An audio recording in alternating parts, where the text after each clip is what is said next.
वालेकुम दोस्तों, आप देख रहे हो वॉइस ऑफ पाकिस्तानी। मैं हूं मोहम्मद राशिद इकबाल कादरी। क्या आप लोग जानते हैं कि मियां नवाज शरीफ साहब आएंगे कि नहीं आएंगे, और आएंगे तो क्या करने के लिए आएंगे?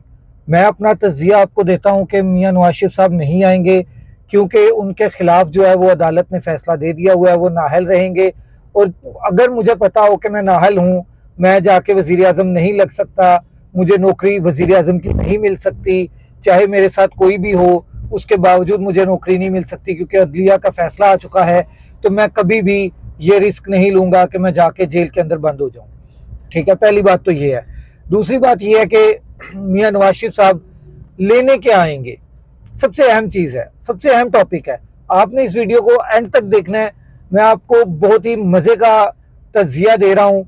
मियां शहबाज शरीफ साहब ने कहा था कि मैं अपने कपड़े बेचकर आपको आटा सस्ता करके दूंगा, आपको चीनी सस्ती करके दूंगा, मगर वो अपनी शुगर मिलों की प्रॉफिट जो है वो बढ़ाकर चले गए। हमारे अपने कपड़े तो उन्होंने बेचने नहीं थे, हमारी खाल तक उतार कर बेच गए हैं। अब मियां नवाज शरीफ साहब ने आके करना क्या है? हमारे पास तो खाल नहीं रही, हमारे पास तो इस टाइम खाल नहीं है, तो मियां नवाज शरीफ साहब हमसे क्या लेंगे? जो हमारे इस मुल्क की हालत कर गए हैं मियां शहबाज शरीफ साहब, उसके बाद मियां नवाज शरीफ ने क्या करने आना है? मियां नवाज शरीफ ने क्या इस मुल्क की जो थोड़ी बहुत इज्जत बची है उसको भी नीलाम करने के लिए आना है? मियां नवाज शरीफ ने करने क्या आना है?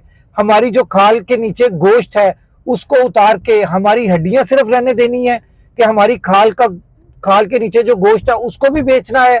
मियां शहबाज शरीफ साहब जब बेच कर गए थे ना हमारी खाल, उसके बाद मैं आपको मियां नवाज शरीफ साहब आपको बताता चलूं कि हमारी जो खाल के नीचे गोश्त है ना वो आधे से ज्यादा ये इस टाइम जो हमारी निगरान वजीर आजम है या निगरान हुकूमत है उसने पेट्रोल और बिजली की जो कीमतें की हैं, हाई की हैं, उसके साथ हमारी खाल के नीचे जो गोश्त है उसको आधा आधा काट दिया है उन्होंने, वो काट के बेच चुके हैं। अब तो हमारा इतना सा गोश्त रह गया, इतना गोश्त है, अब इतना सा गोश्त रह गया।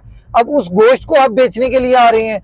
आपने पहले 35 साल इस मुल्क के पाकिस्तान के ऊपर, हमारे प्यारे पाकिस्तान के ऊपर आपने हुकूमतें की हैं, तब आपने क्या उखाड़ लिया जो अब आप उखाड़ने के लिए आ रहे हैं? आपने तब क्या कर लिया था जो अब आप करने के लिए आ रहे हैं? आपने तब कौन सी खुशहाली दी थी जो अब आप खुशहाली का नारा लगा कर आ रहे हैं? आपके पास तो कोई एक बयानिया नहीं है, आपके पास कोई एक नारा नहीं है जिस नारे को लेकर आप अपनी कंपेन कर सकेंगे। आपके पास है क्या इस वक्त अवाम को देने के लिए, सवाए झूठे वादों के? जो वादे आपने अपने बच्चों के साथ किए होते हैं आप उन वादों को पूरा करते हैं। अभी हमने हुसैन नवाज को देखा कि वो किस तरह से जनानों की तरह अपने फ्लैट से बाहर निकला और बाहर निकल के कहता मेरा तो इससे कोई ताल्लुक नहीं है, आप पाकिस्तान में तो मैं रहता नहीं हूँ और मैं सियासतदान भी नहीं हूँ। अबे तू 7 साल का था जब तू अरबोपति बन गया, तब तूने अपने बाप से नहीं कहा कि मेरा तो ताल्लुक नहीं है इस करप्शन से, मैं क्यों ये वाले पैसे लूं? तब तो तुमने बड़े आराम से ये पैसे ले लिए थे। अब मियां नवाज शरीफ साहब हमारे पास कुछ नहीं है, हाँ अगर है तो हमारे जूते आपको देने के लिए तैयार है। हम अपने जूते आपको दे देंगे कि वो आप जूते हमारे लें और पहने और वापस निकलते बने। अब हमारे पास कुछ नहीं है आपको देने के लिए।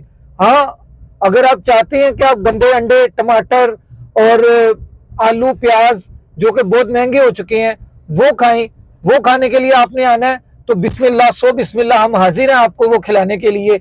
जैसे वो खाने की आपकी मर्जी है कि आपने किस तरह से खाने हैं, आपने पकाकर खाने हैं कि कच्चे वैसे ही खाने हैं, ये आपकी मर्जी है। आपने जिस तरह से खाने होंगे उस तरह से आप खा लीजिएगा। मैं आपको बताता जाऊं, इस वक्त इस मुल्क को अगर कोई बचा सकता है तो वो सिर्फ वाहिद एक शख्स है, वो वाहिद एक शख्स है जिसके खिलाफ इस टाइम पूरे पाकिस्तान के सियासतदान, पूरी इस्टेब्लिशमेंट, पूरी ब्यूरोक्रेसी, अदलिया कुछ कुछ उसके साथ इंसाफ के साथ लग रही है, बाकी की अदलिया जो है वो उसके खिलाफ लग रही है। तो इसलिए मैं ये बता दूं कि इस वक्त भी पाकिस्तान को अगर कोई बचा सकता है तो वो सिर्फ और सिर्फ इमरान खान है। वो बंदा है जिसका नाम लेने पर पर्चा हो जाता है।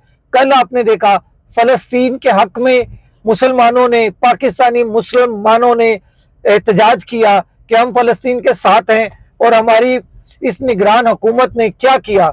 उनको उठा उठा के थानों में बंद कर दिया, उनके ऊपर पर्चे काट दिए।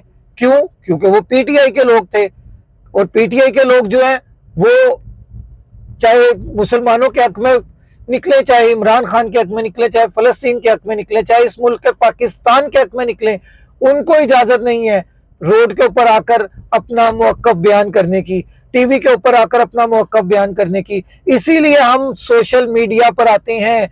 ये सोशल मीडिया हमारा है। अगर आज इमरान खान की नाम, इमरान खान की वीडियो आप टीवी चैनल्स पर नहीं चलने दे रहे, तो उनकी रेशो भी देख लें, उनकी रेटिंग भी देख लें, नीचे चली गई है। सोशल मीडिया इस टाइम अप जा रहा है, और सोशल मीडिया का बेताज बादशाह इमरान खान और उसके फॉलोअर हैं और उसके नुमाइंदे हैं। जैसे कि हम लोग आप सबके सामने आके हकाइक बयान करते हैं, हम किसी की साइड नहीं लेते, हम तज्जिया करते हैं, और तज्जिया करने के बाद हम अवाम की आवाज़ हैं। क्योंकि मेरे चैनल का नाम भी वॉइस ऑफ पाकिस्तानी है। तुम देखते रहिए आप वॉइस ऑफ पाकिस्तानी। इस वीडियो को शेयर करें, लाइक करें, कमेंट करके मुझे ज़रूर बताया करें, मेरी हौसला अफजाई होती है। तब अगली वीडियो तक मुझे इजाज़त दीजिए। राशिद इकबाल कादरी को अल्लाह हाफिज़।